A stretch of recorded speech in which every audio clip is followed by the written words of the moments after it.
साहिब, जिस परमेश्वर के विषय में कहा जाता है, त्वमेव माता च पिता त्वमेव, त्वमेव बंधु च सखा त्वमेव, त्वमेव विद्या च द्रविणम त्वमेव, त्वमेव सर्वम मम देव देवः। सबका मालिक, खुदा, अल्लाह, रब, गॉड, राम, परमेश्वर, ये सब एक ही हैं और जिसका वास्तविक नाम कबीर है। आइए पूर्ण परमात्मा कबीर साहिब के विषय में जानने का प्रयास करें। यजुर्वेद अध्याय 40 मंत्र 8 में लिखा है, कबीर मनीषी स्वयंभू परिभू व्यवधाता, अर्थात कबीर परमात्मा सर्वज्ञ है और अपने आप प्रकट होते हैं। वह सर्व ब्रह्मांडों के रचनहार हैं। काशी वाला धानक जुलाहा कबीर ही सत्पुरुष पूर्ण ब्रह्म परमेश्वर है। ये अनंत करोड़ ब्रह्मांड के विधाता हैं। कबीर का अर्थ अरबी भाषा में महान होता है। सतगुरु पूर्ण परमात्मा कबीर साहिब का परम प्राकट्य विक्रम संवत 1455 ज्येष्ठ सुदी पूर्णिमा सोमवार के दिन हुआ था। आकाश मंडल से सत्य पुरुष का तेज काशी, बनारस, उत्तर प्रदेश के लहरतारा तालाब में ब्रह्म मुहूर्त के समय कमल के पुष्प पर अवतरित हुआ था। उनके उस तेज से वह तालाब ज्योतिर्मय होकर जगमगाने लगा। फिर वो तेजपुंज एक बालक के रूप में परिवर्तित हो गया और जल के ऊपर खिले कमल पुष्पों पर हाथ पांव फेंकने लगा। यही बालक कबीर था, जो मृत लोक में शिशु रूप धारण करके आता है और जिसे वेदों में करवी देव कहा गया है। काशी के नीरू व नीमा जुलाहे दंपति की नजर जब उस कौतूहल करते अलौकिक बालक पर पड़ी तो वे उन्हें अपने घर ले आए। पूर्ण परमात्मा अमर पुरुष जब लीला करता हुआ बालक रूप धारण करके स्वयं प्रकट होता है, उस समय कंवारी गाय अपने आप दूध देती है, जिससे उस शिशु रूपी पूर्ण परमात्मा की परवरिश होती है। कबीर साहिब जिस समय प्रकट हुए, उस समय भारतवर्ष की राजनीतिक, धार्मिक एवं सामाजिक स्थिति चरमरा चुकी थी। हिंदू धर्म में जाति पाति, छुआछूत, ऊंच नीच का भयंकर दबदबा था। एक हिंदू दूसरे हिंदू का शत्रु था। समाज ब्राह्मण, क्षत्रिय, वैश्य व शूद्र इन 4 वर्णों में बटा हुआ था।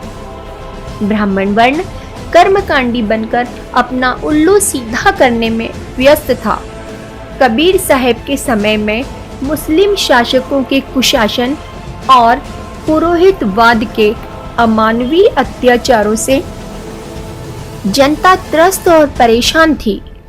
मंदिर, मस्जिद, रोजा नमाज, पूरब पश्चिम, व्रत, त्योहार, ईश्वर अल्लाह को भी लोगों ने बांट रखा था।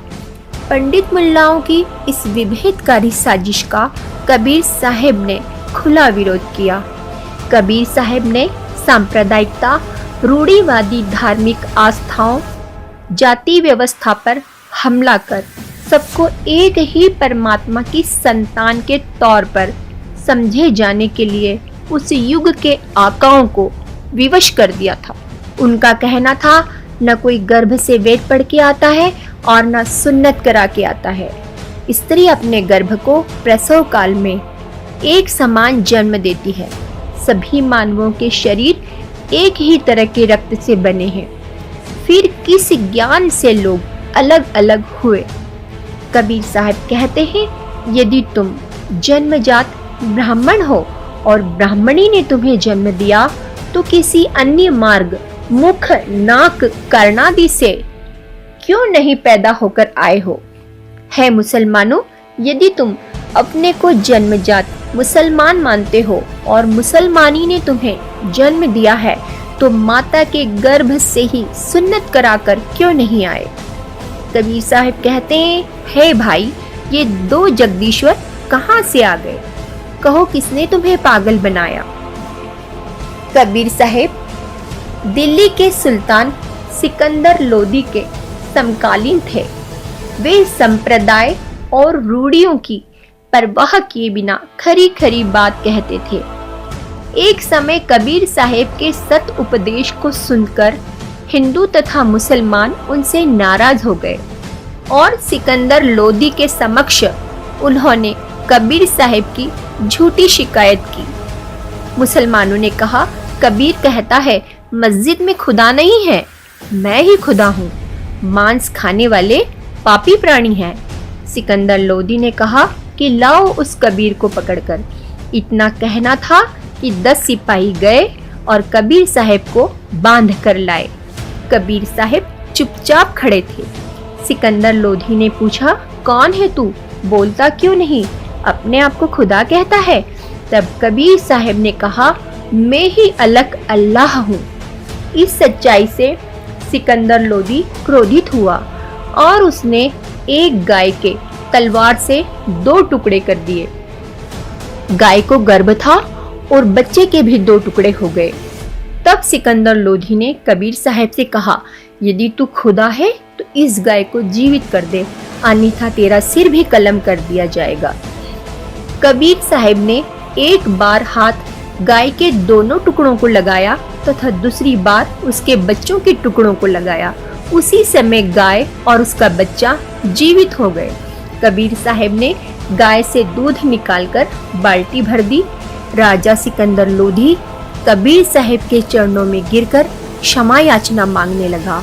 उसने कहा, आप कबीर अल्लाह है, बख्शो इब की बार, दास गरीब शाह को अल्लाह रूप दीदार। सिकंदर लोदी का धर्मगुरु शेख तकी कबीर साहब से द्वेष रखता था। इस द्वेषाग्नि में जलते हुए शेख तकी की जिद पर बादशाह सिकंदर लोदी ने 52 बार कबीर साहब की परीक्षा ली। इसे ही 52 कसनी कहा जाता है। कमाल और कमली को कबीर साहब ने पुनः जीवित कर दिया था। ध्यान रहे साथियों, मृत व्यक्ति को केवल समर्थपूर्ण परमात्मा ही पुनः जीवित कर सकता है और किसी सिद्ध या कला पुरुष या देवी देवताओं में ये सामर्थ्य नहीं है। यदि ऐसा होता तो महाभारत के युद्ध में अभिमन्यु मृत्यु को प्राप्त हो गया तो कृष्ण सहित सभी पांडव विलाप करने लगे। उस समय कृष्ण भी अभिमन्यु को इसलिए जीवित नहीं कर पाए क्योंकि उसकी आयु शेष नहीं थी। कबीर परमात्मा ने 5 वर्ष की आयु में गुरु मर्यादा को बनाए रखने के लिए लीला की और रामानंद जी को अपना गुरु बनाया। कबीर साहब वेदों के ज्ञान से पूर्व भी सतलोक में विद्यमान थे तथा अपना वास्तविक ज्ञान देने के लिए चारों युगों में प्रकट हुए। सतयुग में सतसुकृत के नाम से प्रकट हुए, त्रेता युग में मुनिंद्र नाम से, द्वापर में करुणामय नाम से तथा कलयुग में कबीर प्रभु के नाम से प्रकट हुए। इसके अतिरिक्त अन्य रूप धारण करके कभी भी प्रकट होकर अपनी लीला करके अंतर ध्यान हो जाते हैं। जिन जिन पुण्यात्माओं ने परमात्मा को प्राप्त किया, उन्होंने बताया कि कुल का मालिक एक है। वह मानव सदृश्य तेजोमय शरीर युक्त है, जिसके एक रोमकूप का प्रकाश करोड़ों सूर्य तथा करोड़ चंद्रमाओं की रोशनी से भी अधिक है।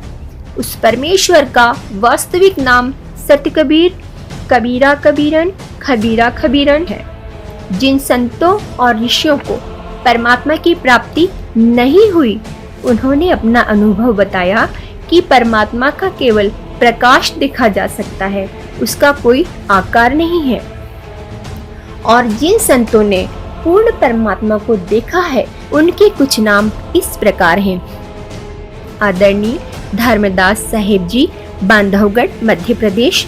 आदरणीय दादू साहेब जी, आदरणीय मल्लुकदास साहेब जी, आदरणीय गरीबदास साहेब जी, गांव छुड़ानी, जिला झज्जर हरियाणा वाले आदरणीय नानक साहेब जी, आदरणीय घीसा दास साहेब जी, गरीब दास साहेब जी पूर्ण परमात्मा के विषय में कहते हैं, अजब नगर में ले गया हमको सतगुरु आन, झलके बिंब अगाध गति सूते चादर तान।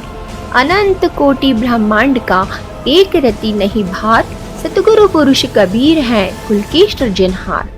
गुरु ग्रंथ साहिब पृष्ठ 721 की अमृतवाणी महिला 1 में नानक जी ने कहा है कि हक्का कबीर करीम तू बेएब परवरदिगार। इसी का प्रमाण गुरु ग्रंथ साहिब के राग सिरी महिला 1 पृष्ठ नंबर 24 पर शब्द नंबर 29 में एक सुवान दुई सुवानी नाल, भलके बहु कही सदा बियाल, कुड़ छुरा मूठा मुर्दार, धानक रूप रहा करतार। इसी प्रकार पवित्र कुरान शरीफ के अध्याय सूरत फुरकानी 25 आयत 52 से 59 में कहा है कि वास्तव में इबादई कबीरा अर्थात पूजा के योग्य कबीर अल्लाह है। यह कबीर ही पूर्ण परमात्मा है जिसने 6 दिन में सृष्टि रची तथा 7वें दिन तखत पर जा विराजा। उसकी खबर किसी बाखबर से पूछ कर तो देखो।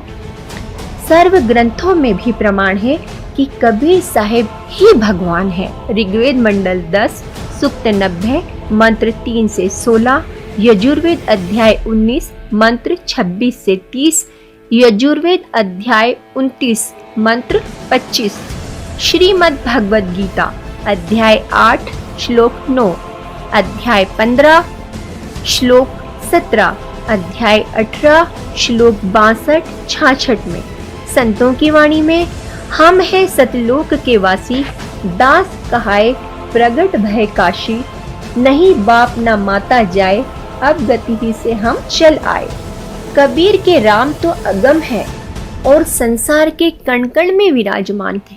कबीर के राम इस्लाम के एकेश्वरवादी, एक सत्तावादी खुदा भी नहीं है और न ही दशरथ पुत्र राम कबीर के राम है। वो तो सबसे अलग, सब में रमता राम है। कबीर परमात्मा के अनुसार नाम से ही जीव की मुक्ति संभव है। कबीर कोटि नाम संसार में, इनसे मुक्ति न होए, सार नाम मुक्ति का दाता, वाको जाने न कोई। कबीर साहिब 120 वर्षों तक काशी में जुलाहे की भूमिका निभाते रहे। काशी में प्रचलित मान्यता है कि जो यहाँ मरता है उसे मोक्ष प्राप्त होता है। रूढ़ियों के विरोधी कबीर साहिब को यह बात कैसे मान्य होती, अतः वे काशी छोड़कर मगहर चले गए और सन 1518 के आसपास शरीर छोड़कर अंतर्ध्यान हो गए।